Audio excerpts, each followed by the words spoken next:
यार एक्सप्लेनेशन तो हम भी समझने की कोशिश कर रहे हैं कि हमारे ऋषि मुनि और एंशियंट स्क्रिप्चर्स जो हैं, which is just not ancient scriptures प्रखर, it is also ancient science. क्योंकि आप और हम एक लौती ऐसी कौम है जिनके एंशियंट स्क्रिप्चर्स में सब साइंस लिखा हुआ है। ज़्यादातर रिलीजन्स जब साइंस को अपना एनिमी समझते थे, अपना दुश्मन समझते थे, कि अगर तुम साइंस मान रहे हो या तुम साइंटिस्ट समझ रहे हो अपने आप को, तो यार एंटी क्राइस्ट और एंटी रिलीजन।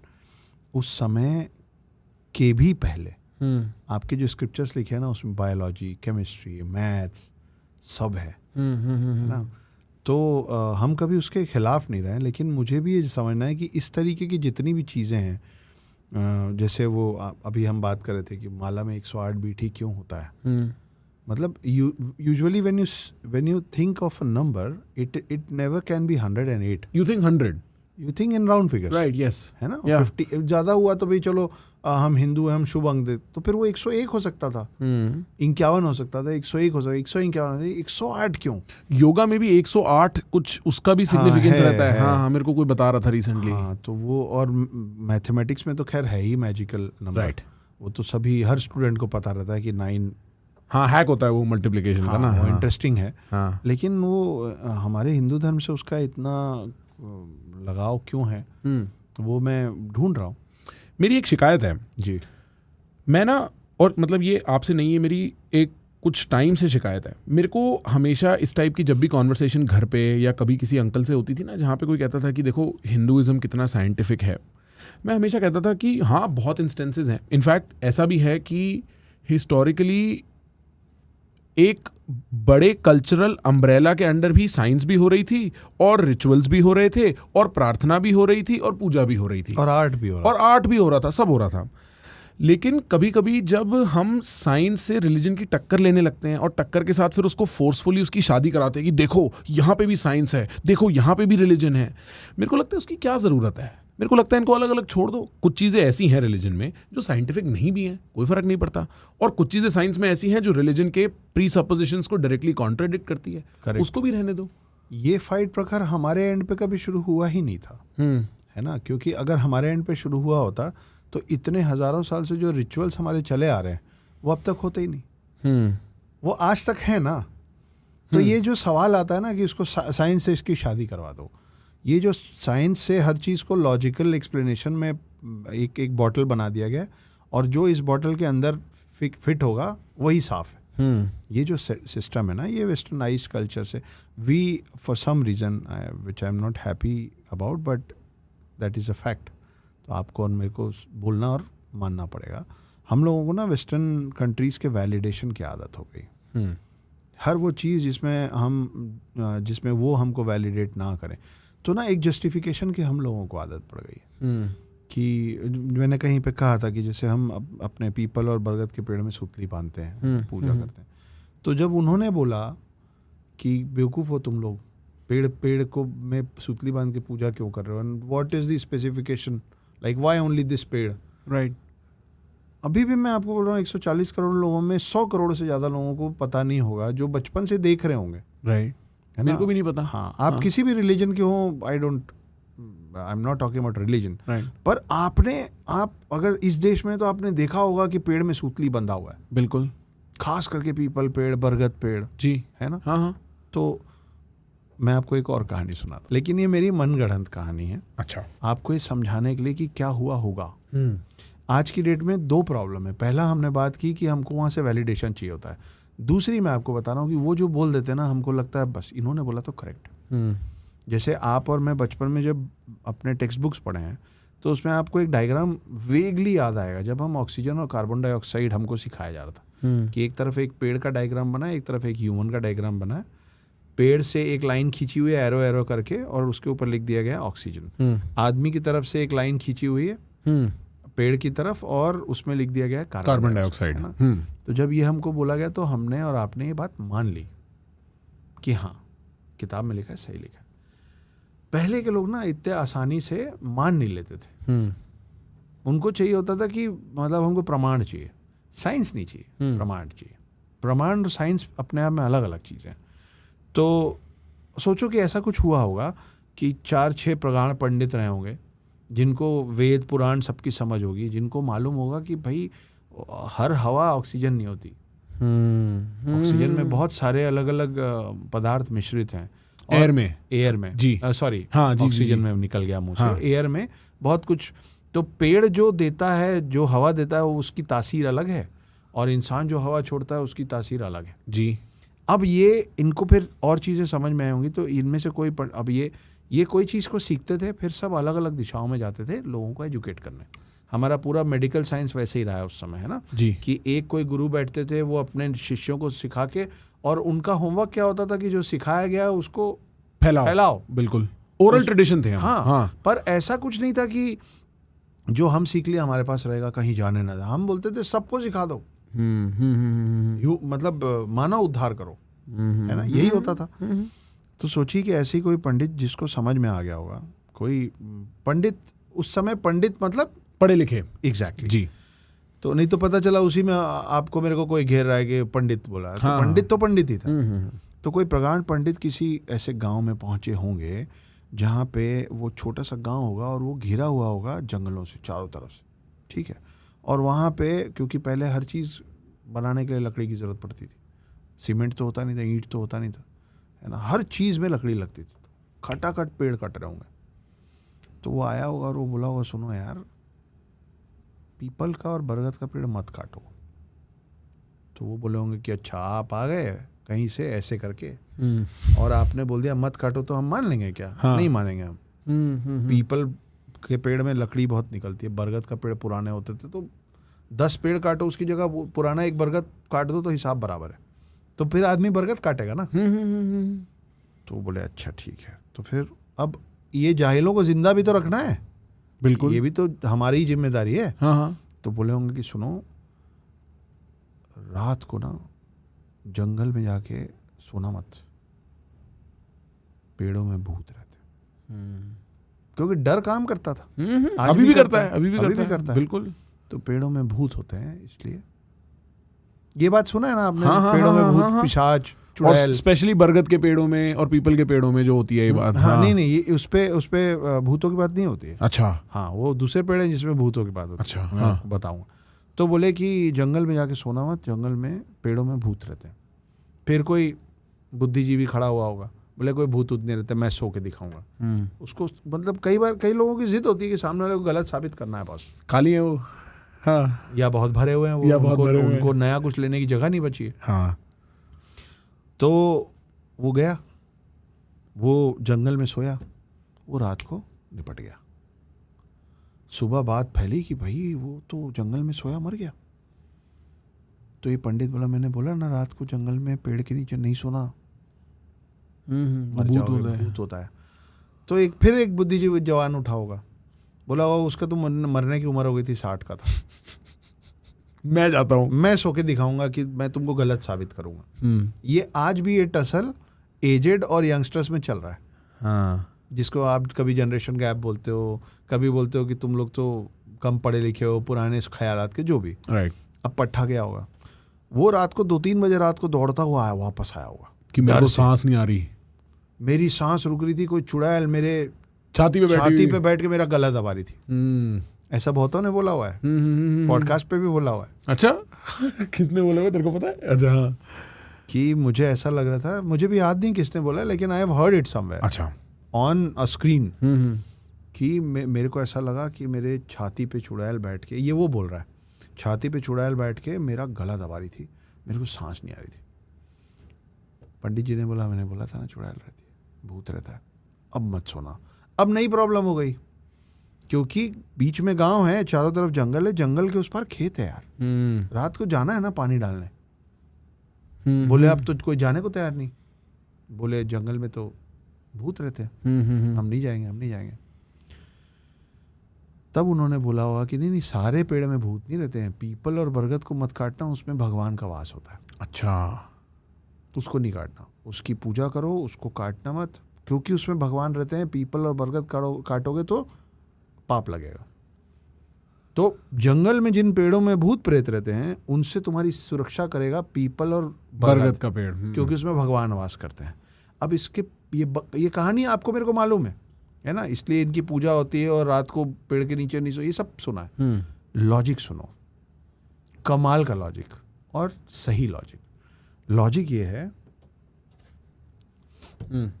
लॉजिक ये है प्रखर कि रात को ज्यादातर पेड़ ऑक्सीजन वापस लेने लग जाते हैं, कार्बन डाइऑक्साइड देने लग जाते हैं। पीपल, बरगद, तुलसी और चुनिंदा और ऐसे पेड़ हैं जो रात को भी ऑक्सीजन देते हैं।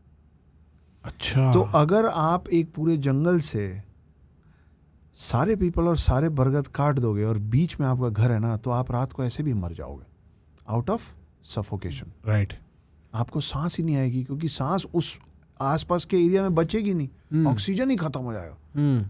आप सोचो ना, आप कितने लोग हो जाओगे एक पेड़ में, पूरे गांव से ज्यादा तो पत्ते एक पेड़ में होते। बिल्कुल बिल्कुल बिल्कुल, है ना। हाँ। तो उनको ये समझा के और डरा के, पीपल और बरगद को, आप आज किसी छोटे गांव में जाओ, वहाँ का सरपंच या वहाँ का कोई बुजुर्ग आदमी बड़े गर्व से लेके जाएगा, बोलेगा ये 300 साल पुराना बरगद पेड़ है जी, खड़ा हुआ है अभी तक। हाँ, हमने बचाया है, वो डर से बचाया हुआ है। पर ये बात सच है कि पीपल और बरगद मतलब रात को भी ऑक्सीजन दे रहा होता है? हाँ, ये वेरीफाइबल है? एक बार चेक कर लो, वेरीफाई। अच्छा। गिनती के चुनिंदा ऐसे पेड़ पौधे हैं जो आपको रात को ऑक्सीजन देते हैं, बाकी सब रात को वापस ऑक्सीजन लेने लग जाते हैं। हाँ। तो उस जंगल के बीच में उन पेड़ों को जिंदा रखने की कवायद उन पेड़ों के लिए नहीं थी, आपके लिए थी, कि आप जिंदा रहो। और वो जो बात है कि मेरी छाती पे चुड़ैल बैठा हुआ है, मेरा गला दबा रहा है, सफोकेशन इसी को कहते हैं। आपको चेस्ट में कंजेशन होता है जब आपको सांस कम आती है, ऑक्सीजन जैसे ही घटता है सबसे पहले कंजेशन यहाँ होता है, क्योंकि पूरा पंपिंग तो यहीं से चल रहा है। और जब आप सांस लेने की कोशिश करोगे, सांस नहीं आएगा, तो आप क्या करोगे? तो जैसे कोई यहाँ चढ़ा हुआ है, जैसे कोई गला दबा रहा है। बिल्कुल। ये स्लीप पैरालिसिस में होता है। आपको स्लीप पैरालिसिस पता है क्या होता है? स्लीप पैरालिसिस मैंने सुना है। आपको कभी हुआ है? नहीं। मेरे को 2 बार हुआ है डिस्टिंक्टली, अब तो हो गए कुछ साल। और उसमें मतलब मैं सो रहा हूँ और फिर मैं उठा हुआ हूँ कि सो रहा हूँ, मेरे को पता नहीं, पर मैं अवेयर हूँ अपने कमरे को लेके। ये पहली बार जब हुआ था, मैं अवेयर हूँ अपने कमरे को लेके, मैं दीवार की तरफ मुंह करके सो रहा हूँ, पीछे से ऐसा लगता है कि न्यूज़पेपर टेबल से गिरा। तो मेरे दिमाग में ख्याल आया हवा चल रही होगी।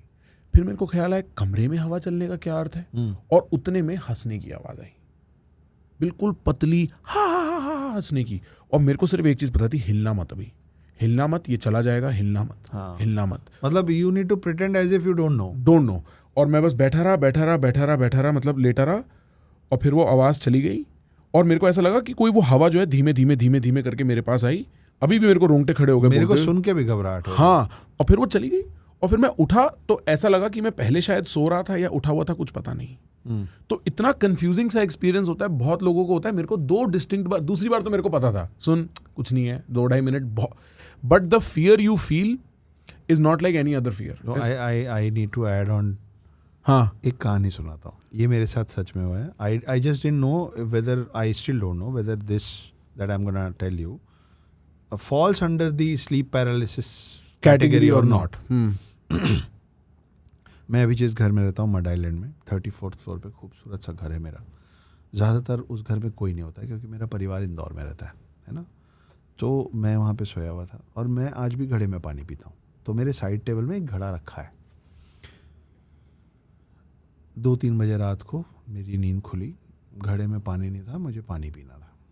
क्योंकि पानी नहीं था, मैं निकला कमरे से और की होल्डर में एक चाबी लटकी हुई रहती है, अभी भी लटकी हुई, जिसमें वो जैसे वो फिल्म आई थी ना शाहरुख खान साहब और काजोल मैम की, DDLJ। अच्छा। तो उसमें वो घंटी नहीं, बैल की एक बड़ी सी घंटी एक दूसरे को गिफ्ट करते हैं, उस तरीके की घंटी मेरे एक चाबी के कीचेन में लटकी हुई थी। और हवा जब चलती थी ना तो वो बजती थी।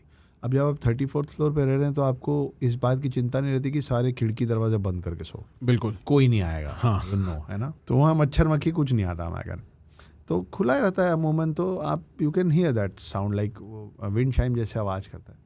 तो वो बज रहा था। मैं कमरे से निकला, उसको क्रॉस करके किचन में गया, किचन में 1 गिलास पानी भरा, पी के। मेरी आज भी आदत है प्रखर कि मैं रात बेरात जब उठता हूँ तो मेरे घर से ना शहर बहुत सुंदर दिखता है। एक तो थोड़ा सा मड आइलैंड थोड़ा सा डिस्टेंट है, राइट, तो दूर से शहर दिखता है, और आप हाइट पे हैं तो सुंदर दिखता है, समंदर और लाइटें, सब कुछ। हाँ। तो कभी भी मतलब मैं मंत्रमुग्ध हो जाता हूँ, आते जाते 6 साल से उस घर में रह रहा हूँ, वहाँ जाके मैं 2-5 मिनट खड़े हो ही जाता हूँ।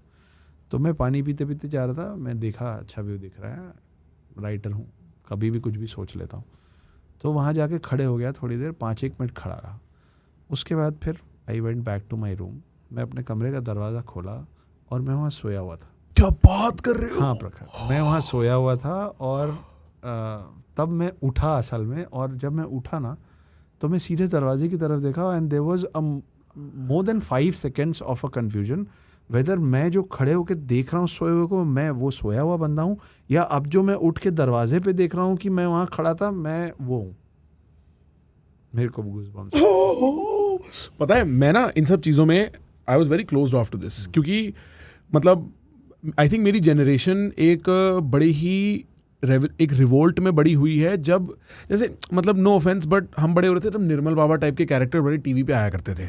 और उस टाइम पे पाखंड एक बड़ा कॉमन थीम होता था, हमारे पापा मम्मी जिन बातों में आ जाया करते थे, तो हम बड़ा ध्यान से बड़ा हुआ करते थे। फिर मैं जैसे जैसे बड़ा हुआ, मैं आपको बता रहा था मैं बाहर पढ़ने गया हुआ था, मेरी वहाँ पे एक क्लास थी, एक बुद्धिस्ट प्रोफेसर उस क्लास को लिया करते थे। उस क्लास का नाम था रीइंकार्नेशन एंड टेक्नोलॉजी।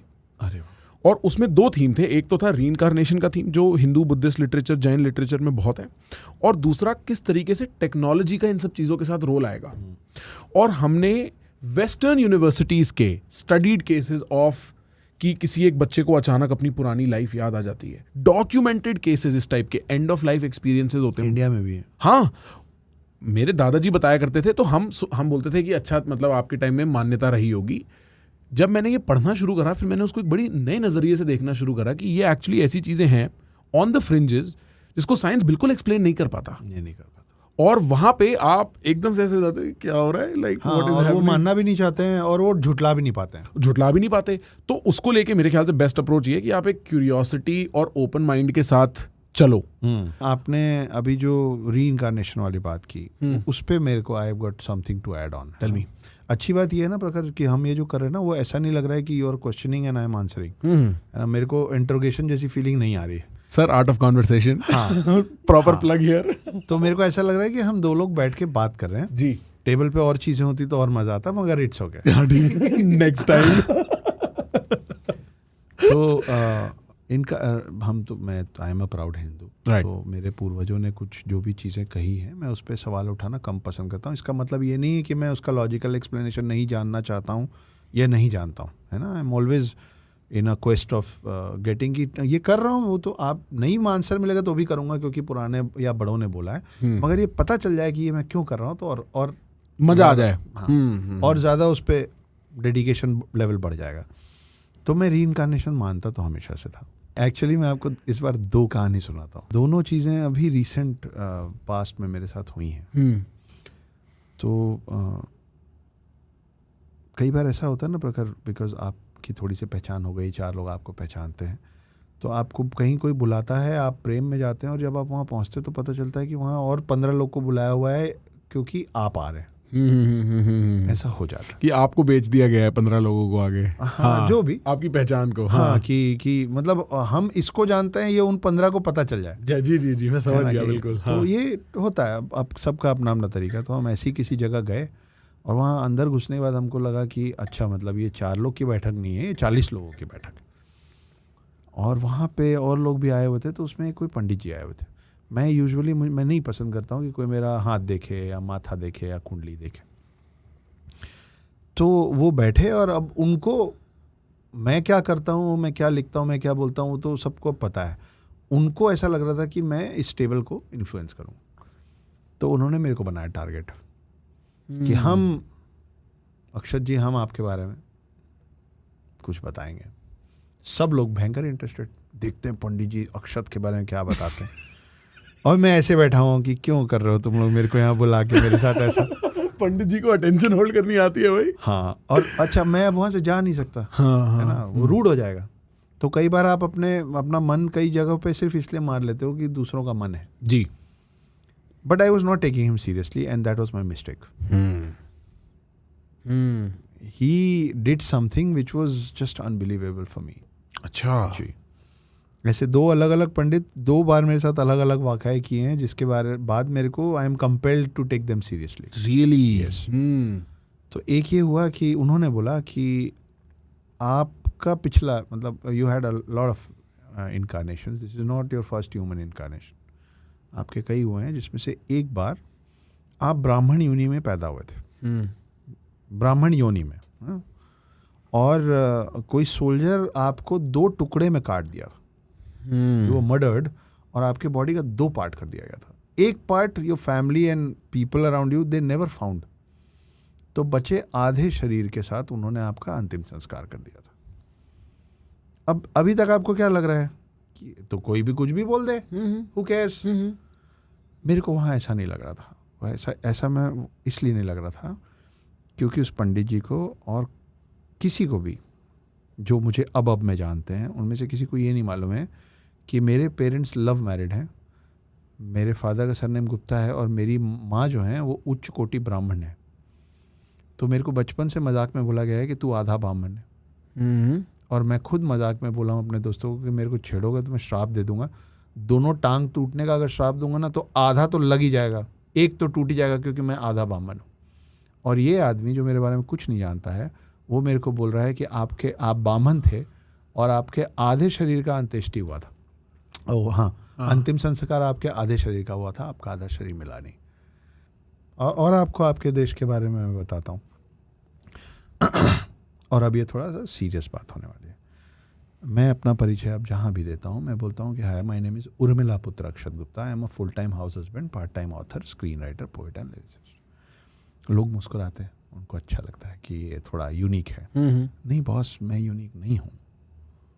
आपके देश का हर इंसान अपना इंट्रोडक्शन पहले ऐसा ही देता था। कुंती पुत्र अर्जुन, राइट, गंगा पुत्र भीष्म, राइट, अंजनी पुत्र पवन सुतनामा, कौशल्या नंदन, देवकी नंदन। ठीक है, ये आपका कल्चर था। आप अपने पिताओं के नाम से नहीं जाने जाते थे। दशरथ पुत्र कम सुनोगे, बिल्कुल, ठीक है ना, या पांडु पुत्र कम सुनोगे, कुंती पुत्र ज्यादा सुनोगे, कौशल्या पुत्र ज्यादा सुनोगे। सच है, कोई दो राय नहीं है नहीं। इन्हीं में से जिन लोगों ने फिर शादी की बाद में वो अपनी समकक्ष के नाम से जाने गई। अच्छा, जाने गए कैसे? गौरी शंकर, लक्ष्मी नारायण, सिया राम, राधे श्याम। तो आप और हम उस देश में, उस देवभूमि भारत में पैदा हुए हैं जहां आपकी पैदाइश से लेके आपके अंतिम दिन तक आप अपनी महिलाओं को आगे रखते हैं। तो फिर ये जो पूरा आर्ग्यूमेंट है कि मनुस्मृति में ये एक पेट्रियार्कल क्या कहते हैं, मतलब कुछ एक्सर्प्ट्स हैं, वो कहाँ से आते हैं? पेट्रियार्कल हम रहे हैं, पेट्रियार्कल, उसमें कोई दो राय नहीं है। यहाँ पे राजा ही होते थे, रानियां कम हुई हैं, कम हुई हैं। और वो कब हुई हैं? जब राजा का देहांत हो गया, बच्चा छोटा है, तो रानी ने संभाला, है ना। शिवगामी वाली, बाहुबली की शिवगामी वाली कहानियां कम है ना, उसमें कोई दो राय नहीं है। आप रामायण देख लीजिए, आप महाभारत देख लीजिए, ये सब पेट्रियार्की रही, मैट्रियार्की नहीं रही है। मेरा बोलने का तात्पर्य ये है कि जब आप पेट्रियार्की भी रहे ना, तो आप महिलाओं को अपने बराबर की तुलना में रखे हैं, आपने कभी उनको डिमीन नहीं किया है। आप उस देश के हैं जहाँ पे स्वयंवर होता था, स्वयं वधु नहीं हुआ जी। तो स्वयंवर हुआ तो उनके पास पावर होता था चुनने का। आप कोई भी पराक्रमी राजा हो, वो महिला चुनेगी कि वो आपको अपनाना चाहती कि नहीं, आपका चॉइस नहीं है। लेकिन आज के डेट में हम बदलते बदलते क्या हो गए, hi my name is Akshat Gupta, son of Shri Ajay Gupta या son of mister Ajay Gupta. Right, this is not who we were, this came from the western countries. ठीक है, तो प्लस ये मिलवाते थे कि my name is Anderson, meet my wife. Right, ठीक है, राइट, मीट माय वाइफ। हम सीख गए कि मेरा नाम अक्षत गुप्ता, ये मेरी पत्नी है, ये मेरी पत्नी है, ये मेरी माँ है का कल्चर हमारा नहीं रहा है। द मोमेंट यू से कि ये मेरी पत्नी है या ये मेरी माँ है, you don't even realise that you are objectifying a person. कहाँ से पोजीशन आ सकता है? वो जीते जागते लोग हैं ना। जी। ये मेरी घड़ी हो सकती है, ये मेरा माइक हो सकता है, ये मेरा टेबल हो सकता है, लेकिन कोई मेरी पत्नी नहीं हो सकती। एक बार के लिए मैं उनका पति हो सकता हूँ अपनी पुरानी पद्धति के हिसाब से। मेरा नाम अक्षत गुप्ता, ये मेरी माँ है, तो हो ही नहीं सकता, कोई भी हो तुम। फिर क्या होगा? सही कहना। मेरा नाम अक्षत गुप्ता है, इनका नाम श्रीमती उर्मिला गुप्ता है, मैं इनका सुपुत्र हूँ, मैं इनका बेटा हूँ। तो ये this is the proper way of introducing, ये ऑफ कोर्स ये हमारा जो एथिक है वो ये है। हमारा एथिक है ये कि भाई मैं इनकी वजह से मैं हूं कि मेरी वजह से ये है। सही बात है, दैट इज कंप्लीटली ट्रू, है ना? Yes yes yes. And we don't realise it. तो एक वेस्टर्न कल्चर से आया कि मीट माय वाइफ। मेरा एक क्वेश्चन है, ये एक तो Hindu as an umbrella is more than just karma dharma ईश्वर, ठीक है, उसके अलावा साइंस भी हो रही है, उसके अलावा एक कम्युनिटी और सोशल कमेंट्री भी है, एक इकोनॉमिक लेंस से भी चीज, मतलब it is literature, it is so broad, it is incredible. But इसका जो सोर्स है, चाहे वो वेद हैं, उनका ओरिजिन आज तक उस पर कोई क्लैरिटी नहीं है। उस पर आपकी क्या मान्यता है? वो वही सब है हमारे सप्तऋषियों ने लिखा। अच्छा। और फिर पहले तो क्या है, आपके जो सबसे पुराने मानव अवशेष मिले हैं वो साउथ अफ्रीका में मिले हैं 20 लाख साल पहले का कार्बन 14 डेटिंग किया गया और पता चला कि द ओल्डेस्ट ह्यूमन फाउंड, उसके भी पहले के होंगे, but the oldest human fossil found is 20 lakh years old. ठीक है, आप डॉक्यूमेंटेशन कब से सीखे? 5000 ईयर्स, राइट। मतलब आप 5000, more than 98-99% of your history is never documented. Right. You don't know who you were, क्या चल रहा था। इसीलिए अभी जब फॉसिल्स मिल जाते हैं तो उसके बेसिस में हम गणना करते हैं कि कौन क्या कैसा था। तो उसी बेसिस पे बाकी के टाइम तक, अभी तक आपके रिलीजन के जो प्रैक्टिसेस हैं यहाँ तक पहुँचे कैसे हैं? 5000 साल के पहले के प्रैक्टिसेस हैं ये जी। तो हम पहले मौखिक तौर पे चलते थे, ओरल चलते थे। जब तक ओरल चलते थे तो एक जनरेशन दूसरे जनरेशन को बताता, सबको कंठस्थ रहता था। इसीलिए आज भी आप जब कुछ पढ़ते हैं तो शायद आप भूल जाएंगे, आप कुछ सुनते हैं तो हमेशा याद आता है, क्योंकि आपके डीएनए के अंदर आपका ये sense is already gone stronger than the rest of the senses. और मेरे ख्याल से इसीलिए शायद काव्य भी होते थे, क्योंकि काव्य और उसकी जो राइमिंग नेचर होती है, याद रखना आसान होता है। याद रखना आसान होता है। आपको गाने याद हो जाते हैं, आपको अपनी किताब का एक पैराग्राफ याद नहीं होता, और एग्जाम देते हुए गाने याद आ रहे होते हैं, एग्जाम देते हुए वो तो याद आ ही नहीं रहा था। अब अपनी अपनी यादें हैं, आपको गाने आते हैं, किसी को कुछ और याद आता है। आपको क्या आता था? हमको छोड़ो, इन चीजों के लिए थोड़े बड़े हो गए। मुझे खाना याद आता था। अच्छा। हाँ, मेरे एग्जाम्स के पहले मेरे को भूख नहीं लगती थी, और जब मैं एग्जाम में बैठा होता था, जब मेरे को क्वेश्चन पेपर में पढ़ता था, मतलब ये तो आता है, तो अचानक भूख लगती थी, ये पास तो हो गए। तो लगता था जल्दी लिख के बाहर जाओ, समोसा खाना, भूख लगी। ऐसे ही आप होटेलियर नहीं बने, ऐसे ही इस डायरेक्शन में नहीं है। मैं बड़ा इंटरेस्टेड हूँ क्योंकि आपकी जो पिछली बुक थी इससे पहले वाली, वो एक ट्रिलॉजी थी हिडन हिंदू करके जी, और आपके जो सबसे फेमस ऑनलाइन वीडियोस भी अवेलेबल हैं, उसमें जब भी आप एक हिडन या मिस्टीरियस एंगल के साथ जो वीडियोस चलते हैं वो बहुत ही पॉपुलर रहे हैं जी। और ये जो एक जॉनरा है with in the fold of Hinduism, चाहे वो व्हाट्सएप पे, चाहे वो जो कहानियाँ हमें सुनाई गई हैं बचपन से, कि हिंदुइज्म के फोल्ड में मिस्ट्रीज बहुत हैं, कि काफ़ी ऐसी बातें हैं जो कभी बताई नहीं गई, पता नहीं चली, समझ नहीं आई। ये क्या फिनोमेना है अक्षत जी? ऐसा क्यों है? ऐसी क्या चीज़ें हो रही हैं जो हमें समझ नहीं आई हैं या जो हिडन रह गई हैं? बहुत सारी चीज़ें प्रखर जो समय के साथ समझ में आ रहा है। और फॉर एग्जांपल मैं सिंपल एग्जांपल्स देता हूँ। अब रामायण में लिखा हुआ था कि रावण पुष्पक विमान से आया था, जी, है ना? तो आप सोचो कि कभी जब वेस्टर्न कंट्री से लोग आए होंगे तो हंसे होंगे इस बात पे। बिल्कुल हंसे होंगे, है ना, कि कुछ भी लिख के बैठे हैं ये लोग, कि उड़ रहा है कुछ आदमी। एक वाहन में बैठा है, वो वाहन उड़ रहा है, हाँ, उसको पुष्पक विमान बोलते हैं जी, है ना? तो आपको क्या लगता है कि एरोप्लेन शब्द पहले बना है या विमान? विमान पहले बना है, हाँ। लेकिन आप दिखा नहीं पाए ना उड़ता हुआ, क्योंकि जब वो यहाँ आए तो कुछ उड़ नहीं रहा था। कई साल बीते, फिर राइट ब्रदर्स ने एक दिन उड़ा के दिखा दी। तो लिखाया गया कि टुडे XYZ डेट, मुझे याद नहीं है, 1913 या ऐसा कुछ है डेट, हाँ। मतलब ये इतिहास के पन्नों में अमर हो गया है, क्योंकि आज के बाद हम ये कह सकते हैं कि इंसान उड़ सकता है। तो हमने बोला हम यही तो कह रहे थे कि इंसान उड़ सकता है ना? फिर आप आज की डेट में देखिए, आपके मार्वल फिल्म्स में जो, चलो दूसरा एग्जांपल देता हूँ, मेरे टेक्स्ट में लिखा हुआ है कि कंस जो था रावण का मामा जी, वो रथ में निकला था और अपने राज्य के अंदर था और अचानक से आकाशवाणी हुई कि देवकी का 8वां पुत्र तुम्हारा वध करेगा, जी, है ना। तो उस समय अगर लोगों ने वहाँ के वेस्टर्न कल्चर के लोग, हम तो मानते थे कि भैया आकाशवाणी हुई, ऐसा ऐसा लिखा हुआ है, वो आए होंगे तो उन्होंने क्या बोला होगा कि हवा से आवाज़ आई, पागल समझते हो हमको, ठीक है। लेकिन आज की डेट में जब उसके कई साल बाद रेडियो का आविष्कार हुआ और आपके देश में जब रेडियो शुरू हुआ तो पहले रेडियो स्टेशन का नाम क्या था? आकाशवाणी, ठीक है। महाभारत में एक और बहुत अच्छी चीज़ है कि धृतराज जो थे कौरवों के पिता, ब्लाइंड किंग, उनका जो सारथी था उसका नाम था संजय, गवलगन का बेटा संजय जी। संजय को दूरदर्शिता का वरदान था, क्लैरवॉयंस का। हाँ, वो यहाँ बैठे बैठे हर चीज़ बताता रहता था कि महाभारत में कुरुक्षेत्र में क्या हो रहा है। जी जी जी, ये हमने पढ़ा है। हाँ। तो जब वेस्टर्न कल्चर से लोग आए होंगे तो बोले पागल समझ के रखे, यहाँ बैठा हुआ आदमी वहाँ क्या हो रहा है कैसे देख सकता है। तो फिर टीवी का इजाद हुआ। तो आपके देश का जो पहला चैनल है उसका नाम क्या है?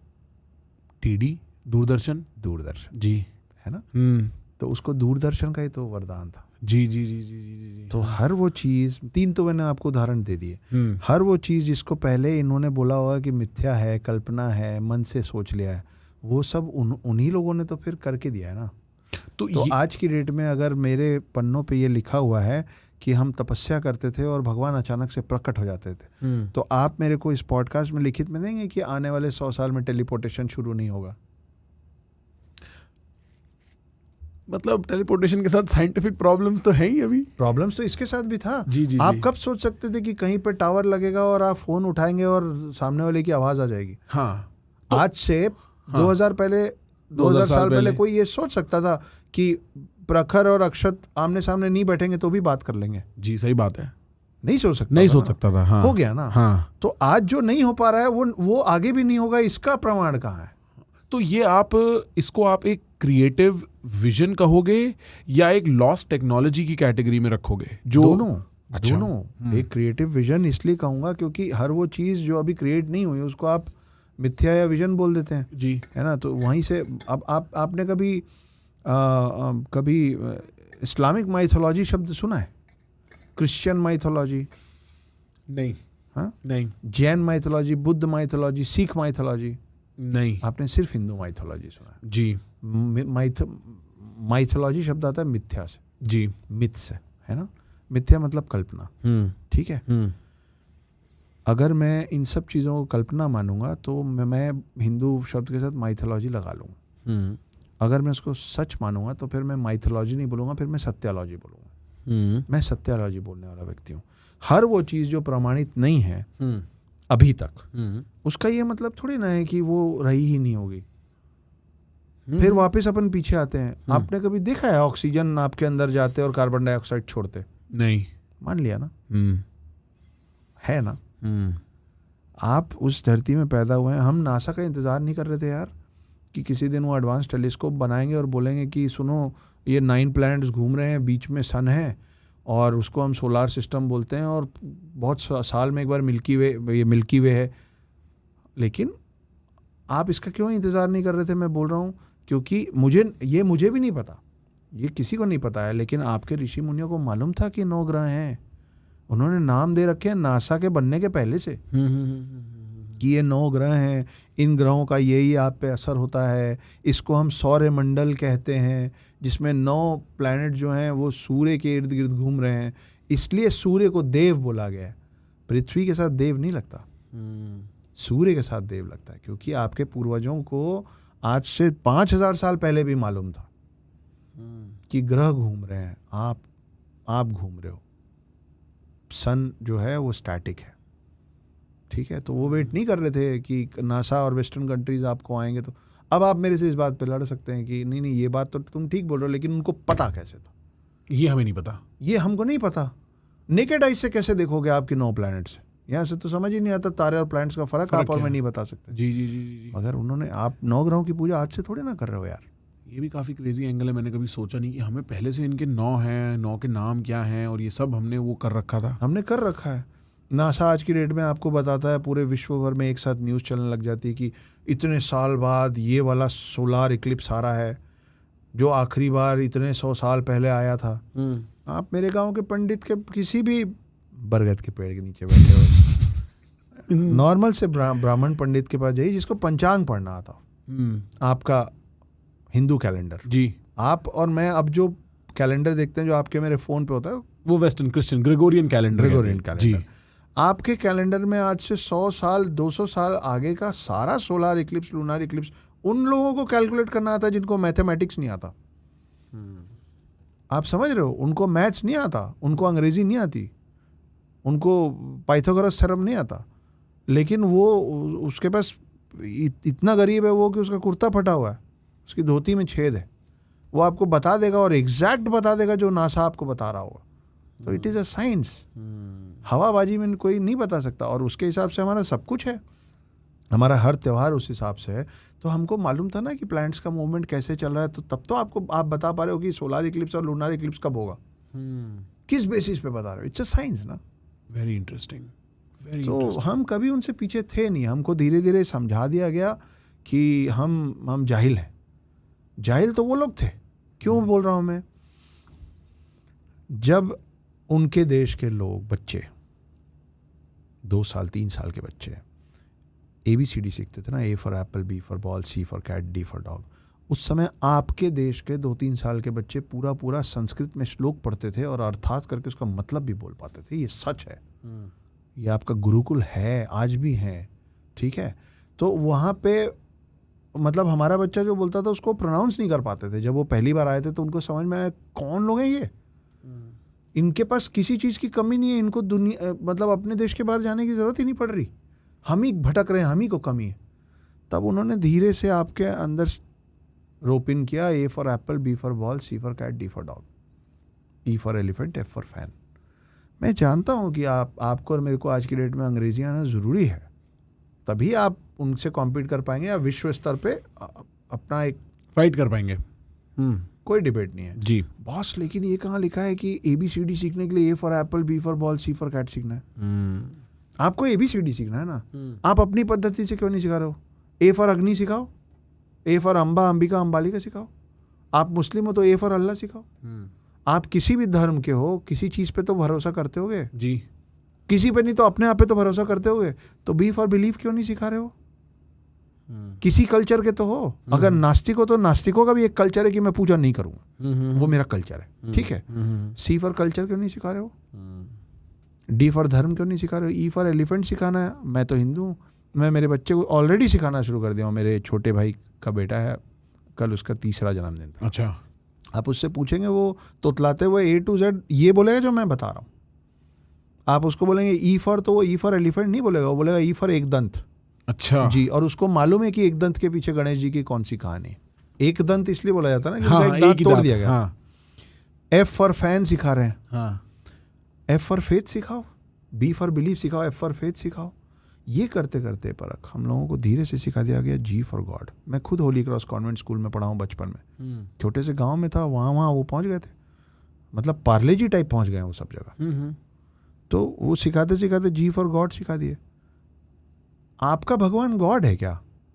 आई am not sure how to answer that question. आपको अपना भगवान सिखाना तो G फॉर गणेश सिखाओ ना। अच्छा, आई सी व्हाट यू मीन। मैं तो गॉड को एज अ ट्रांसलेशन फॉर भगवान नहीं है ना, वही तो प्रॉब्लम है कि वो ट्रांसलेशन नहीं है आपका। अभी आपने बोला ना ट्रांसलेशन, गॉड का ट्रांसलेशन इज भगवान। नो, गॉड का फुल फॉर्म क्या होता है? गॉड का फुल फॉर्म नहीं होता है ना। नहीं, मैं इतना लॉजिकल आदमी हूँ, मैं एज सनातनी, मैं एज हिंदू, कि भगवान शब्द ही क्यों बना है ना, उसके पीछे भी मेरे पास लॉजिक। क्या लॉजिक है? भगवान का फुल फॉर्म है भ से भूमि, ग से गगन, व से वायु, व में आ की मात्रा अग्नि और न से नीर मतलब पानी। जो भी शक्ति इन 5 तत्वों को, भूमि, गगन, वायु, अग्नि और नीर को अपने वश में करने का मादा रखे ना, वो मेरे लिए भगवान है। कि I can control these things, I am a super human, that is when I call somebody God. और मेरे को बोल रहे हो कि तुम लोग लॉजिकल नहीं हो। तो इसीलिए जो अवतार आते हैं वो भगवान के अवतार होते हैं, क्योंकि वो भूमि, अग्नि, गगन, नीर, वायु को अपने वश में कर सकते हैं। आपके 3 ही भगवान हैं, ब्रह्मा, विष्णु, महेश जी। बाकी आप इंद्र भगवान नहीं सुनेंगे, इंद्र देव देव सुनेंगे जी। तो भगवानों और देवों में फर्क है। अग्नि देव है, वायु देव है, जल देव है, सूर्य देव है, इंद्र देव है जी। और ये सब जो देव हैं वो लोग किसके ऑर्डर्स मानते हैं? भगवान के जी। तो भगवान इनको कंट्रोल कर सकते हैं। हाँ। बस हमको इस चीज की समझ नहीं है। तो गणेश जी को हम कैसे, वो देव नहीं है? गणेश भगवान है। गणेश भगवान है। तो वो आप तो कह रहे हो कि 3 ही भगवान है, ब्रह्मा, नहीं, विष्णु, तो वो तो उनके फिर उनकी वो है ना, उनकी लीनिएज है ना, उनकी लीनिएज है भाई। वो भी तो गृहस्थ जीवन में रहे हैं ना। और श्री राम, श्री कृष्ण वो अवतार है, वो अवतार है, वो विष्णु के अवतार है, विष्णु भगवान के अवतार हैं। इसलिए हम राम भगवान और कृष्ण भगवान बोल देते हैं, क्योंकि वो उन भगवानों के पुनर्जन्म है। अभी अपन पुनर्जन्म पे बात कर रहे थे। मैं एज ए हिंदू मैं क्यों नहीं मानूंगा कि पुनर्जन्म है? मेरे शास्त्रों में लिखा हुआ है। तो विष्णु जी के 10 जन्म हुए भाई, है ना। तो कृष्ण का पुनर्जन्म राम है कि नहीं? बिल्कुल। तो मैं तो मेरे को मानना पड़ेगा ना। अगर मैं अगर अपने भगवानों को मान रहा हूँ तो मेरे को पुनर्जन्म मानना पड़ेगा। बिकॉज बाय दैट लॉजिक ही तो। हाँ, आपको एक बहुत अच्छी कहानी सुना ये एपिसोड बहुत भाई कहानी सुनाता हूँ, टाइटल इसका। हाँ। तो इसी एक कहानी में 2-3 कहानियाँ नथी है, लेकिन वो सारी कहानियाँ पुनर्जन्म से रिलेटेड जी। शुरू करेंगे रामायण से। तो रामायण जब चल रहा था तो मर्यादा पुरुषोत्तम राम ने कभी कोई छल नहीं किया, ठीक है जी। मगर एक छल उनको करना पड़ा। ये चलेगा ना, पूछना वोचना। हाँ। तो राम जी ने कोई छल नहीं किया, पर एक छल उनको करना पड़ा। वो था जब सुग्रीव और बाली का युद्ध हो रहा था। तो बाली में ये शक्ति थी कि वो जिससे लड़ेगा उसका आधा शक्ति खींच लेगा। तो उससे कोई जीत ही नहीं सकता है। मतलब आप बाली को 100 हाथी से लड़वाइए तो वो 100 हाथियों का आधा बल लेके खुद 50 हाथी हो जाएंगे। हाँ। तो एक हाथी कैसे उसको हराएगा? तो राम ने बोला सुग्रीव को कि आप सामने से लड़िए, मैं पीछे से तीर मार के उसको गिरा दूंगा। वो तीर चलाए, बाली का अंत हुआ। सुग्रीव वानर सेना के राजा बने। उसके बाद राम सेतु बनाए, राम का साथ दिए, रावण के पास गए, सीता को छुड़ाए, सब हुआ जी, सब खत्म हो गया। राम वापस चले गए वैकुंठ धाम विष्णु रूप में। तो इंद्र और सूर्य उनके पास आए, और आपके जैन जी इसके समझने के लिए बोल रहा हूँ, आए और बोले कि हम नहीं खेलेंगे ये फाउल है। कि आपने एक फाउल किया है। आप नहीं, वो राम जी वाला फाउल नहीं किया है। फिर वो फाउल से इंद्र और सूर्य क्यों आए? हाँ। वो आए, बोले ये क्या, आप हमारा गेम बिगाड़ दिए। बोले 1 मिनट, मैं गेम बिगाड़ लिया मतलब? तब उनको पता चला कि बाली जो था वो इंद्र का प्लेयर था, और सुग्रीव जो था वो सूर्य का प्लेयर था, और बाली का जीतना तय था। लेकिन राम जी विष्णु अवतार राम आए, और जो जिसका जीतना तय था वो हार गया। हाँ। जिसका हारना तय था वो जीत गया। हाँ। गेम उल्टी कर दी, गड़बड़ हो गया। बिल्कुल। तो विष्णु जी मुस्कुराए, बोले कोई बात नहीं, अगली बार जाऊंगा ना तो बैलेंस कर दूंगा। अच्छा। अगला उनका जन्म हुआ कृष्ण रूप में जी। फिर महाभारत शुरू हुई। तो कर्ण कौन था? सूर्यदेव के पुत्र थे। और अर्जुन कौन था? वो अच्छा, इंद्रदेव के पुत्र थे। अर्जुन इंद्र पुत्र थे। अच्छा। तो इस बार विष्णु अवतार कृष्ण ने इंद्र पुत्र अर्जुन का साथ देके सूर्य पुत्र कर्ण को हराया। ठीक है। हाँ। तो वो ऊपर उनका गेम बराबर कर रहे हैं। अच्छा। इसका और एक्सटेंशन कहानी सुनिए। हाँ। पूरा महाभारत खत्म हुआ जी, सब हो गया। कृष्ण जी एक पेड़ के नीचे बैठ के बांसुरी बजा रहे थे। कहीं से एक तीर आया और उनकी एड़ी में लग गया। जी। ठीक है। अब वो सोचो कृष्ण का प्राण निकल जाएगा एक एड़ी में तीर लगने से। नहीं। हाँ। लेकिन निकल रहा है। बिल्कुल। तो जब उनका प्राण निकल रहा था तो एक आदिवासी दौड़ता हुआ आया, बिल्कुल कि मैं देखूं मेरा तीर कहाँ लगा। तो आके देखा कि कृष्ण जी को मार दिया मैंने। तो बोला मेरे को पाप लग गया, मैं कृष्ण को के प्राण जा रहे हैं मेरे तीर से। तो कृष्ण जाते जाते उसको शांत किया, बोले तुम पे पाप नहीं लगा है, मेरा एक कर्म कट रहा है। ये वही तीर है जो अपने पिछले अवतार पे मैंने तुम पे चलाया था, जो श्री राम ने बाली पे चलाया था। तुम बाली के पुनर्जन्म हो और मैं राम का पुनर्जन्म। मैंने तुम पे तीर चलाया था, तुम्हारी जान गई थी, आज तुम्हारे तीर से जब मेरी जान जाएगी तो मेरा पिछले जन्म का एक जो मैंने गलती की थी उसका कर्म कटेगा। इतना मानते हैं हम लोग पुनर्जन्म को। ये कहानी है दोस्त। तो इस हिसाब से तो जो जितने छल श्री कृष्ण ने महाभारत के दौरान किए वो तो बेचारे कब तक कल की उनको साफ करते रहेंगे अपने अगले उसमें जन्म में? कुछ वो कल की साफ करेंगे, कुछ बुद्ध ने साफ कर दिए हैं, कुछ बुद्ध ने साफ कर दिए, सही बात है। और भी ऐसी कहानियां होंगी ही निश्चित, जहाँ पे वो नए कर्म नहीं कर रहे होंगे, किसी और का कर्म बराबर सेटल कर रहे होंगे। ये जो आइडिया है कि बुद्ध विष्णु भगवान के अवतार हैं, ये काफी कंटेस्टेड आइडिया है नहीं? 2 बुद्ध हैं। अच्छा, हाँ। बुद्ध तो जो बुद्धिस्ट होते हैं वो तो कहते हैं कई बुद्ध हैं। नहीं हाँ। वो जो गौतम बुद्ध मेन हैं जी, जो पहले प्रिंस सिद्धार्थ होते थे जी, वो वाले बुद्ध नहीं हैं जो हमारे दशावतार में जो बुद्ध की बात हुई। अच्छा, हाँ, मैं अभी और पढ़ रहा हूँ, ढूंढ रहा हूँ, हाँ, लेकिन आई एम 100% श्योर कि ये जो जिस बुद्ध का जिक्र दशावतार में हुआ है वो गौतम बुद्ध नहीं है। अच्छा, वो दूसरे बुद्ध हैं, उनके माता पिता का नाम दूसरा है, उनकी वो जहाँ उनका जन्म हुआ है वो दूसरी जगह है। ये हम गड़बड़ हो गया, तो केमिकल लोचा हो गया। केमिकल लोचा याद है कितना फेमस हुआ आइटम। मैं मतलब मेरे को ऑनेस्टली ये सारी कहानियां तो बहुत इंटरेस्टिंग है। मैं आपकी किताब भी एक बार कैमरे पे दिखा देता हूँ। नागा वॉरियर्स करके आपकी एक किताब आ रही है, आ गई है मार्केट में, आ गई है, द बैटल ऑफ गोकुल जी। और मैं इसको स्किम थ्रू भी कर रहा था और इसमें नागा साधुओं की बात है। नागा साधु, एक तो मैं पहली बार जब नागा वर्ड से इंट्रोड्यूस हुआ था तब मैं अमीश जी की इमॉर्टल्स ऑफ मेलुआ सीरीज पढ़ रहा था। राइट। उसमें नागास की बात हुई थी कि ये नर्मदा के नीचे रहने वाले कुछ लोग थे और इस कॉन्टेक्स्ट में कुछ अब 10-15 साल हो गए मेरे को पढ़े हुए। तो नागास कौन है, नागा साधु कौन है, और इस किताब का आप एक बार मेरे को, मैंने स्किम करा है बट आप एक बार ऑडियंस को भी थोड़ा एक इंट्रो दो। प्रखर, मैं आपसे पहली बार आज मिला हूँ जी, लेकिन जितनी देर भी हम बात किए उससे मेरे को ये समझ में आया कि you are a well read man, है ना। आपको जानकारी है बहुत सारी चीज़ों में। तो आपको पता होगा कि ग्रीक के जो सबसे अच्छे वॉरियर्स होते हैं उनको क्या कहते हैं? स्पार्टन्स। करेक्ट जी। जापान के जो सबसे अच्छे योद्धा होते हैं उनको क्या कहते हैं? सामुराइज। करेक्ट जी।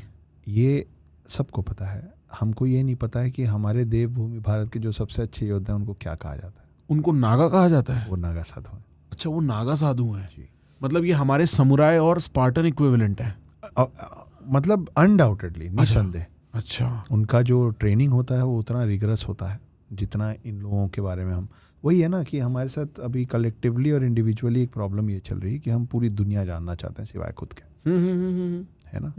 समझ रहा हूँ आप क्या कहना चाह रहे हो। हम स्पेस तक में चले गए हैं लेकिन हम अभी तक कोर तक नहीं पहुंचे। हम समंदर का आखिरी तल नहीं पहुंचे आज तक। जी, नहीं पहुंचे, है ना। 3-4% एक्सप्लोर्ड है समंदर टोटल। लेकिन आप मार्स तक जा रहे हो, है ना। तो आपको आउटर स्पेस और आउटर वर्ल्ड इतना अच्छा लगता है कि आप इनर स्पेस और इनर वर्ल्ड को देखना नहीं चाहते हैं।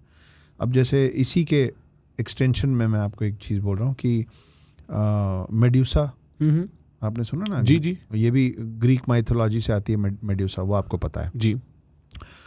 ड्रैगन्स, जी, चाइनीज, स्पेन वगैरह में यूनिकॉर्न, ठीक है। है ना। आपका उस तरीके का क्रीचर कौन सा है?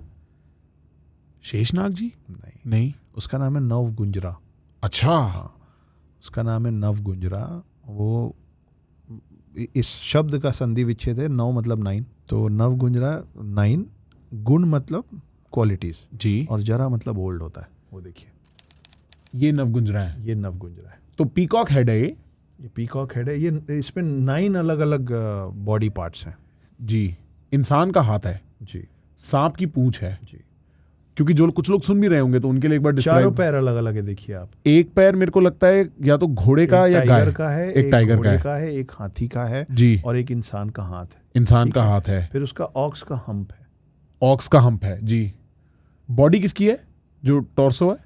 बॉडी भी मेरे को ध्यान नहीं आ रही, आई थिंक हिरन की है या किसी। अच्छा, और जो फेस है वो पीकॉक है और जो पूंछ है वो सांप है जी।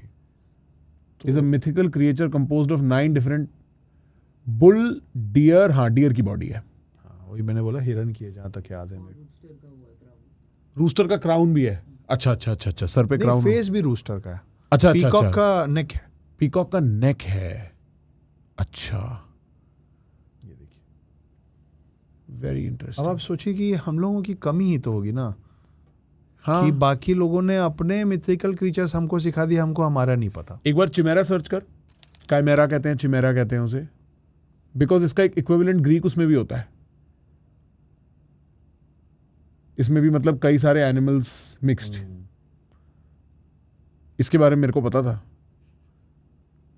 हाँ जी, तो आप बता रहे थे। तो नागा साधु कौन होते हैं? 7th-8th सेंचुरी में जी। आदि गुरु शंकराचार्य, जो पहले आदि गुरु शंकराचार्य थे, उनको ये समझ में आया था कि आने वाले समय में सिर्फ शास्त्रों से काम नहीं चलेगा। और उस समय जितने लोग शस्त्र उठाते थे, या तो वो अपना लैंड बचाने के लिए शस्त्र उठाते थे, या और लैंड एक्वायर करने के लिए, राज्य, किंगडम्स, है ना। तो धर्म की रक्षा के लिए कौन उठाएगा वेपन्स? तब उन्होंने क्रिएट किया था इस एक नए समुदाय को, जिसको आज आप और मैं नागा साधु के नाम से जानते हैं।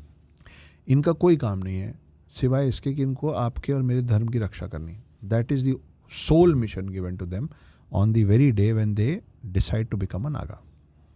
ठीक है, तो इसीलिए मैं हमेशा लगातार मैं अभी कह रहा हूँ, क्योंकि मैं इस बुक को प्रमोट भी कर रहा हूँ, और ये सत्य भी है कि अगर आप आर्मी के जवानों को देख के, अगर आप एयरफोर्स के अपने पायलट्स को देख के, अगर आप नेवी के अपने सील्स को देख के घबराते नहीं है, डर नहीं लगता आपको, उल्टा you feel proud, sense of respect for them. Yes. तो अगली बार जब आप नागा साधु को देखें तो feel proud and pay them some respect, because जैसे आर्मी, नेवी और एयरफोर्स आपके सरहद की रक्षा करते हैं, वैसे ही नागा साधु आपके धर्म की रक्षा करते हैं।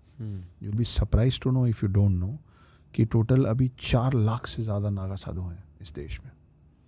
ये जो नंबर्स है ना, ये कई छोटे देशों की आर्मी से ज़्यादा बड़ा नंबर है। ये कहाँ होते हैं? मैंने तो कभी नहीं देखे नागा साधु। पहाड़ों में, ज़्यादातर पहाड़ों में, मठों पे, जैसे बनारस में मिलेंगे आपको, उज्जैन में कई बार मिल जाएंगे आपको। तो ये पूरे देश भर में कहीं तो भी नहीं घूमते होते हैं। They know their places, they know their choices. सबसे ज़्यादा आपको नागा साधु वगैरह पहाड़ों में मिलेंगे। उसमें भी अगर हर पहाड़ में मिल जाएंगे, बहुत पहाड़ों में मिलेंगे, लेकिन उसमें भी सबसे ज़्यादा नागा साधु आपको हिमालय पर्वतों में मिलेंगे। तो ये होते हैं नागा साधु। और अभी हम पॉडकास्ट शुरू करने वाले थे, तब आपने एक लाइन कही थी। क्या थी वो लाइन? मैंने कहा था द वे, मैं आपको लोगों को कॉन्टेक्स्ट दे देता हूँ। मैं आपको ये बता रहा था कि एक मेरा प्रिंसिपल आर्ट ऑफ कॉन्वर्सेशन में ये है, the way you treat your self is how others treat you. कि आप अपने आप को जिस तरीके से रिप्रेजेंट करोगे, वैसे लोग आपको, आपकी इज्जत करेंगे या नहीं करेंगे। एंड इसका उल्टा भी करेक्ट है, कि जिस तरीके से लोग आपको ट्रीट करेंगे, आप खुद को ट्रीट करोगे। मैं आपसे वैसे मिलूंगा जैसे आप मुझसे मिलेंगे। जी, ये बात भी ठीक है ना? बिल्कुल, हाँ। I mean, I will decide how I will behave with you.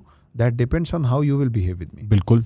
तो इसका ये मतलब है कि आप मेरा कौन सा चेहरा देखेंगे, वो मेरे हाथ में, मेरा डिसीजन मेकिंग नहीं है, वो आपका डिसीजन मेकिंग। बिल्कुल, मैं समझ रहा हूँ आप क्या कह रहे हो। हाँ, आप जैसे ट्रीट करेंगे, मेरे साइड से रेप्लिकेशन वैसा होगा, रिस्पॉन्स वैसा होगा।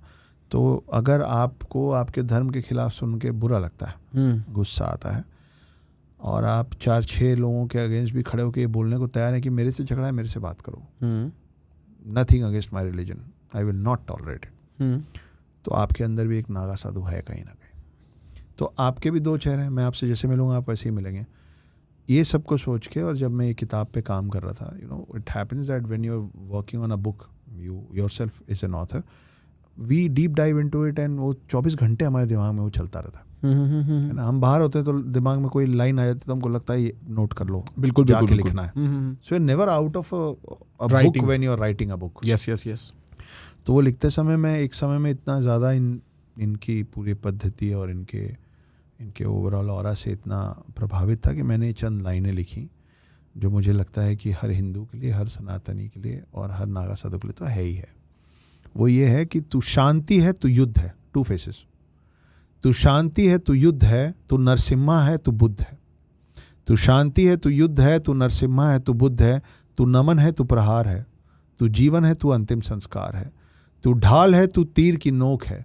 तू ब्रह्मांड है, तू तीनों लोक है। तू भिक्षु है, ये भिक्षा मांग के अपना हाँ, समझ गया, व्यतीत करते हैं। तू भिक्षु है, असुरों का भक्षक है।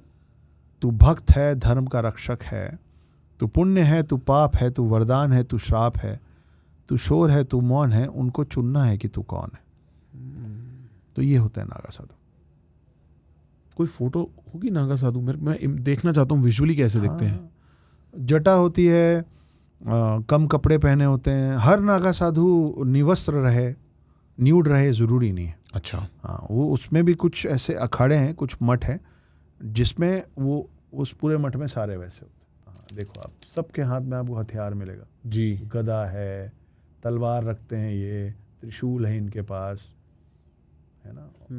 तो ये होते हैं नागा साधु। अच्छा, तो ये are they trained in warfare? Yes yes. अच्छा। अब का उतना वो नहीं है, पर जी। एक समय तो इस पूरी कहानी जो है ये loosely based on a historical event है प्रखर। और वो इवेंट ये था कि गोकुल जो कृष्ण जी की नगरी कहलाती है, वहाँ पे अहमद शाह अब्दाली नाम का एक चोर अपने बहुत बड़े आर्मी के साथ आ गया था उसको लूटने के लिए। कि बहुत सारे मंदिर हैं, बहुत सारे मंदिर मतलब उन लोगों के लिए उस समय बहुत सारा खजाना होता। खजाना। उनको ये नहीं मालूम था कि यहाँ नागा साधुओं का एक जत्था सम्मेलन के लिए बैठा हुआ है। अच्छा, कोइंसिडेंटली, इत्तेफाक से। ये प्लान्ड नहीं था। और फिर नागा साधुओं से अहमद शाह अब्दाली के आर्मी की भिड़ंत हुई और इन लोगों ने जो उन लोगों की दुर्गति की थी। अच्छा।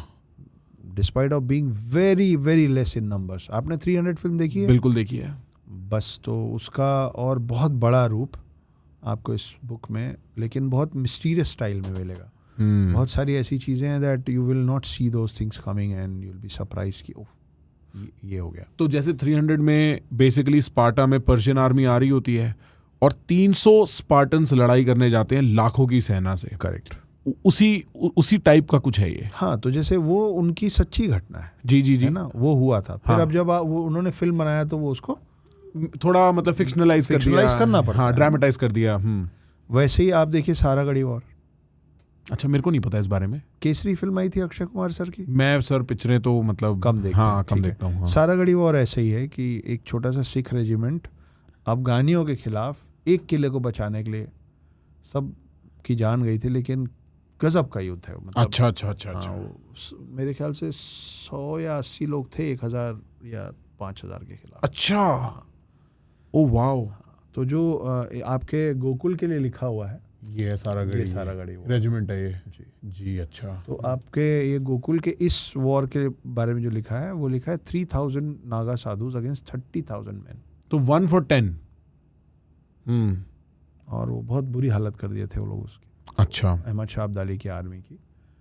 तो that army was led by a commander known as Sardar Khan, one of the brutal most commander in chief of Ahmad Shah Abdali. तो उस पे जब मैं ढूंढना शुरू किया तो मेरे को डॉक्यूमेंटेड चीज़ें बहुत कम मिली। अच्छा। वो बोलते हैं ना कि history is written by the victor. Right. तो हमारा जितना भी हमारी जो शौर्य गाथा है ज़्यादातर वो दब गई हैं। जी बिल्कुल। तो इस पे बहुत कम डॉक्यूमेंटेड था, तो I decided to fictionalise it a little so that you know the basic idea is that people should read it. अगर उसको थोड़ा सा फिक्शनलाइज करके इंटरेस्टिंग बना के आपको मैं परोस रहा हूँ और उसके बाद अगर आप पढ़ रहे हैं तो मेरा पर्पस सॉल्व हो रहा है। Sir, history is never really very interesting और इट इज़ वेरी हैपहैज़र्ड। मतलब ये हुआ। जब भी हमें मेरे को याद है एक मेरा लेक्चर एक स्टूडेंट नहीं लिया था वहाँ कोलंबिया यूनिवर्सिटी में, जिसने फिलॉसफी ऑफ हिस्ट्री करके उसने हमारा लेक्चर लिया स्टूडेंट ने, और उसमें एक बहुत इंपॉर्टेंट एलिमेंट था द नैरेटिवाइजेशन ऑफ हिस्ट्री। कि हिस्ट्री को अगर आप प्लेन बेयर फैक्ट से बताने की कोशिश करोगे ना, वो कोई सुनने लायक बचेगा भी नहीं। तो आपको उसमें एक एलिमेंट ऑफ स्टोरी और एक तरीके से सीरियलाइजेशन ऑफ इवेंट्स करना पड़ता है ताकि आदमी उसको अब्जॉर्ब करके कहानी बना पाए। हम inherently humans are story creatures. Of course हम साइंस से पहले, लॉजिक से पहले, मेजरमेंट से पहले स्टोरीज और स्टोरीज के थ्रू ही कम्युनिकेट किया करते थे। तो वो बड़ा ज़रूरी है, वो बहुत ज़रूरी है।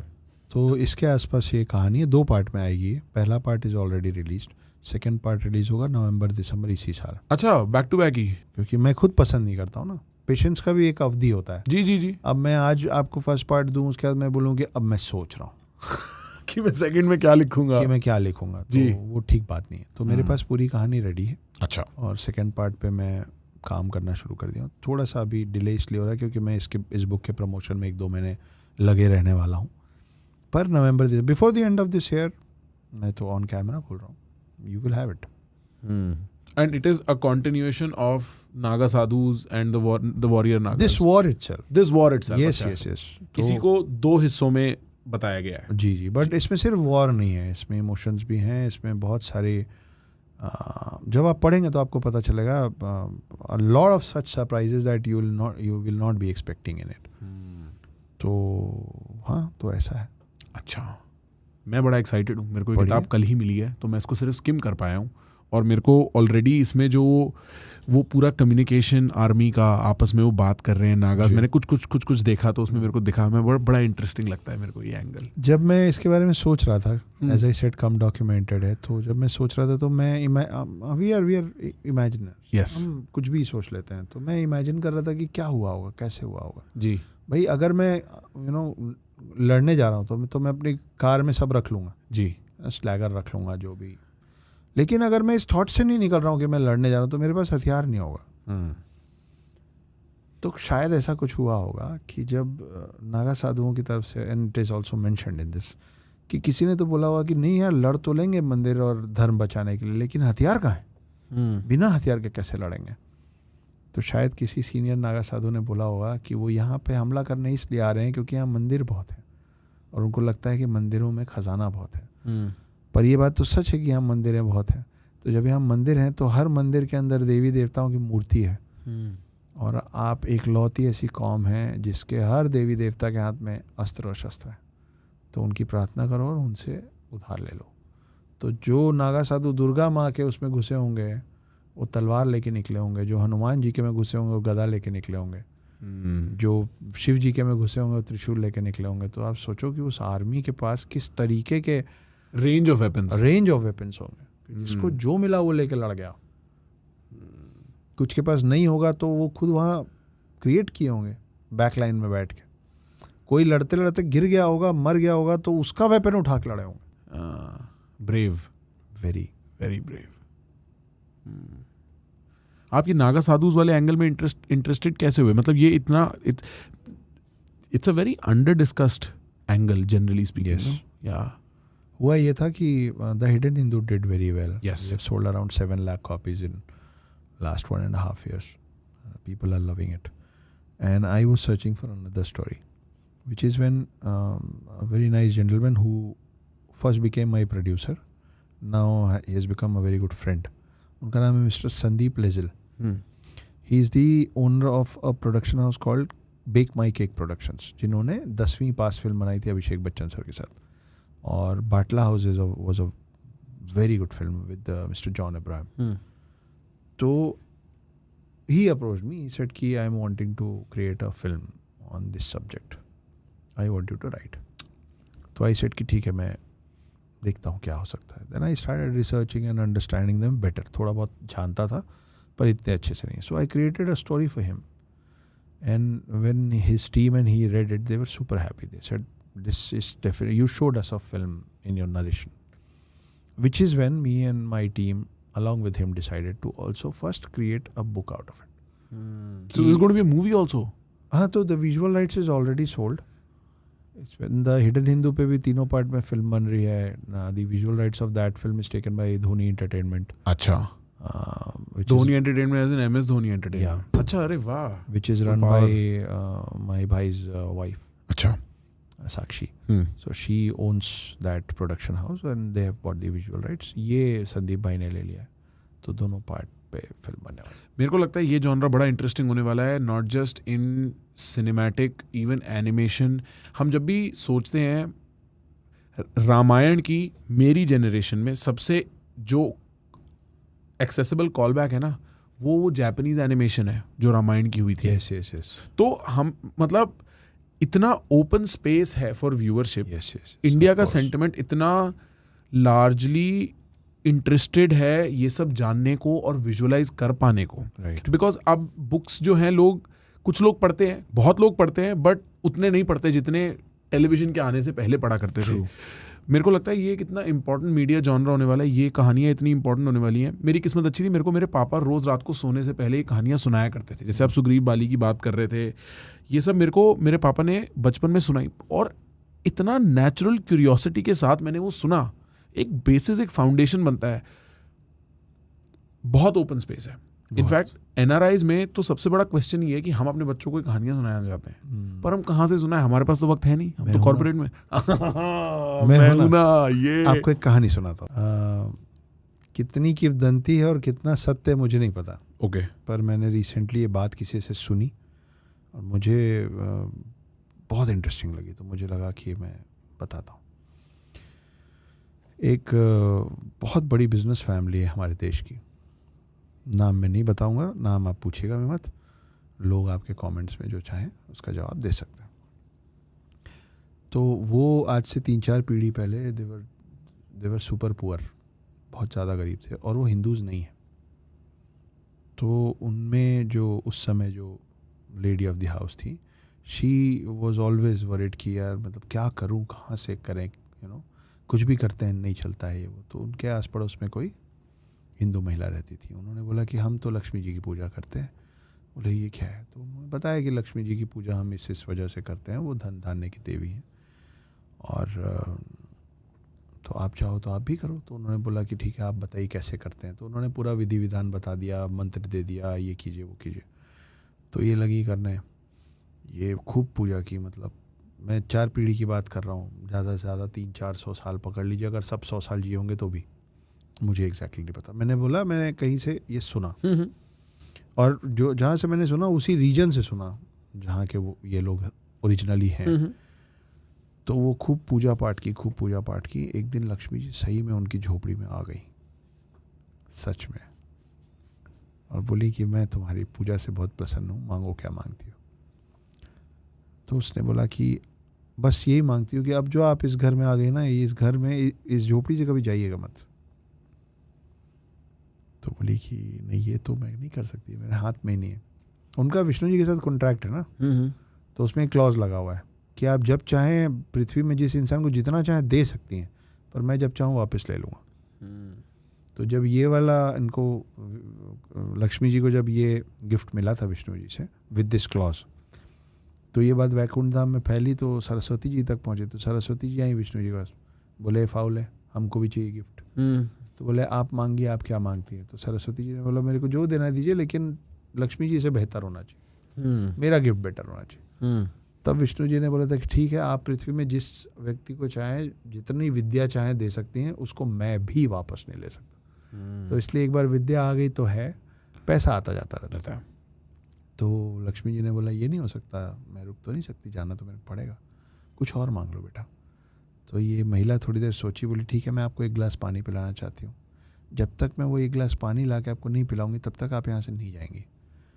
तो बोली कि ठीक है। वो महिला गई कुएं से पानी लेने, और महिला कुएं में कूद गई।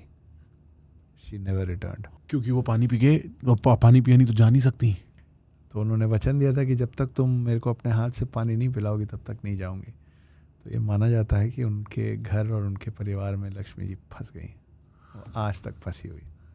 इसीलिए वो कितना बांट लें, कितना दे दें, कितना दान पुण्य कर दें, कम नहीं होता, उनके पास नहीं घटता। भाई अब लोगों को कमेंट्स में बताना तो पड़ेगा कौन सा परिवार है ये। अंश कह रहा है मेरे को पता है। Very interesting. ये वाला जो एंगल है ना कहानियों का, ये सुन के मजा ही आ जाता है। ये बात तो है। हाँ, हमारे भगवानों को पहले भी अलग अलग लोगों ने कई बार फंसाया है। हाँ, ये तो वो जैसे भोले भंडारी, हाँ, उन्होंने वो सुना होगा ना भस्मासुर की कहानी। तो वो उसने शिव जी से वरदान लिया कि मैं जिसके सर पे हाथ रखूं वो भस्म हो जाए। तो शिव जी ने दे दिया। वो पट्टा बाद में शिव जी को दौड़ा दिया। हाँ, बोले मैं आपके सर पे हाथ रखूंगा। हाँ, फिर वो विष्णु जी बीच में आके बीच बचाव करके बुद्धू बना के उसको हराए थे। उसको कुछ ऐसे बोला था ना कि उसके अपने सर पे हाथ रखवा दिया, डांस करवाए थे ना। अच्छा, तो विष्णु जी अप्सरा के रूप में आए थे, अप्सरा के रूप में, और वो मंत्र मुग्ध हो गया। तो वो डांस करें तो ये भी डांस करे। तो बोले मैं जैसे जैसे डांस करूंगी आप भी कीजिए। तो वो छोड़ छाड़ के लग गया। बहुत देर तक, कई दिन तक डांस करते रहे दोनों। उसका डांस करते करते आखिरी में अप्सरा डांस करके जो भी स्टेप करके अपने सर पे हाथ स्वाहा भस्मासुर। मैं पता है एक्चुअली रिसर्च कर रहा था तो मेरे को एक बात ही पता लगी, मेरे को पता नहीं था कि कर्ण का ना अपना एक बड़ा फैन फॉलोइंग है, बहुत बड़ा। ऐसा क्या है कर्ण में कि इतनी फैन फॉलोइंग है? कि मतलब उनको कुछ धोखा मिला, इस तरीके से उनके अराउंड एक पूरा क्या कहेंगे उसको हाँ लोर है यार, कलयुग है ना, तो we get attracted towards dark characters. या I don't know what is the right word, but this is also not wrong. तो अब हम लोगों को ऐसा लगता है कि हम कैसे दूसरे पक्ष को सही कर दें. जैसे रावण के साथ, जैसे कई लोग रावण के लिए बोलते हैं कि एक ही तो गलती की थी, विद्वान था. अरे विद्वान होना और धूर्त होना, मतलब कोई क्या, आपको क्या लगता है ये अलकायदा का वो क्या नाम था, ओसामा बिन लादेन कोई कम पढ़ा लिखा आदमी था? इंटेलेक्चुअल होना और मॉरली अच्छा होना दो अलग चीजें हैं. दोनों अलग चीज़ें. कोई विद्वान है या कोई भक्त है, या कोई विद्वान और भक्त दोनों है, इसका ये मतलब थोड़ी ना है कि वो राइचियस ही होगा, है ना. तो उस तरीके की बातें हैं, अपनी अपनी मान्यताएं हैं. और देखिए क्या है, पहले भी मैंने बोला है कि ये 4 युग है ना, सतयुग, त्रेता, द्वापर और कलयुग. सतयुग का नाम ही सतयुग है ना, क्योंकि उसमें सत्य का राज था. तो सतयुग में सत्य का राज इसलिए था क्योंकि जो भगवान और देव थे सारे, इंद्र देव, और हमने देव और भगवान का डिफरेंस समझ लिया है. तो पृथ्वी पे देवों का राज था, तो सब गुडी गुडी था. एंड असुर दे वर वांटिंग टू गेट इन. फिर जब त्रेता युग आया तब तक असुर पृथ्वी के अंदर थोड़ा थोड़ा एरिया कब्जाना शुरू कर चुके थे, है ना. डेमोग्राफी चेंज हो रही थी, असुर आने लग गए थे. तो तब आया रावण और फिर पूरा रामायण हुआ, है ना. तो तब तक पृथ्वी में आ गए थे. पहले भी आते थे लेकिन आके रुक नहीं पाते थे, क्योंकि when the aura is too positive they can't sustain, right. They can't stay right. They had to leave. Now it was kind of moderate for them, right. So then they started living. फिर तीसरा युग आया, त्रेता युग. तो अभी देखिए क्या हुआ, सतयुग में वो नहीं आ पाते थे या नहीं रुक पाते थे, त्रेता में वो आके रुकने लग गए, राजपाट बना लिया, सब हो गया. फिर आया द्वापर युग. द्वापर युग में वो इतने हमारे अंदर घुस गए कि ये पूरा युद्ध हुआ एक ही परिवार के अंदर, कि भाई भाई में भी थे. हाँ, तो वो आपके ब्लड लाइन में घुस गए और आपकी पीढ़ियां खराब होने लग गई. और अब कलयुग है जहां माना जाता है कि देव और असुर दोनों आपके ब्लड सेल्स के अंदर लड़ रहे हैं. विच इज़ वाई कई बार आपको ये पता होता है कि यार अगर मैंने कोई गलती की और ट्रैफिक पुलिस वाला रिश्वत मांग रहा है तो रिश्वत नहीं देना चाहिए, पर्ची बड़ा वाला कटवाओ, जाके कोर्ट से छुड़वाएंगे. लेकिन आप क्या करते हो, छोटी सी चीज़. तो मतलब अब असुर और देव की लड़ाई जो है वो हमारे मन में, हमारे एक एक कर्म में होने लगी है, आपके अंदर चल रहा है. और आज की डेट में जो बहुत ही राइचियस होता है ना, वो आपके लिए सबसे बड़ा विलन बन जाता है. कोई अगर आपको ये मिल जाए, आपका कोई दोस्त ही है, आप उस पुलिस वाले को अंडर टेबल बोले नहीं इसको नहीं दे, कोर्ट से छुड़वा, तब बोले दिमाग खराब हो गया. हाँ, क्यों सरदर्दी लेनी है इस चीज की, तू बड़ा राइचियस बन रहा है, यही बोलते हैं ना. हाँ, तू बड़ा सत्यवान बन रहा है, तू बड़ा सत्यवादी बन रहा है. हाँ, मतलब हरीशचंद्र जो है वो टॉन्ट हो गया है. अब आप देखिए विभीषण, जो 7 चिरंजीवी हैं उसमें एक विभीषण है, रावण का भाई जी.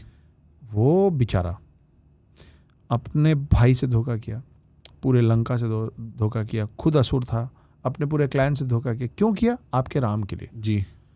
वो लंका वाले बोले घर का भेदी लंका डाले तो समझ में आता है, आप उसको ट्रोल करते रहते हो यार. हाँ. तो बेचारा आप ही के लिए खड़ा हो गया था ना. सही बात है, वो धर्म के लिए तो खड़ा हुआ था. तो आपके भगवानों ने उनको चिरंजीवी का वरदान दिया है. तो we don't think that much, we don't think a lot of things. आपको मालूम है कि जो ग्रीनलैंड जो देश है उसमें कुछ भी ग्रीन नहीं है, उसमें सिर्फ बर्फ है. हाँ. और आइसलैंड जो देश है वो पूरा ग्रीन है.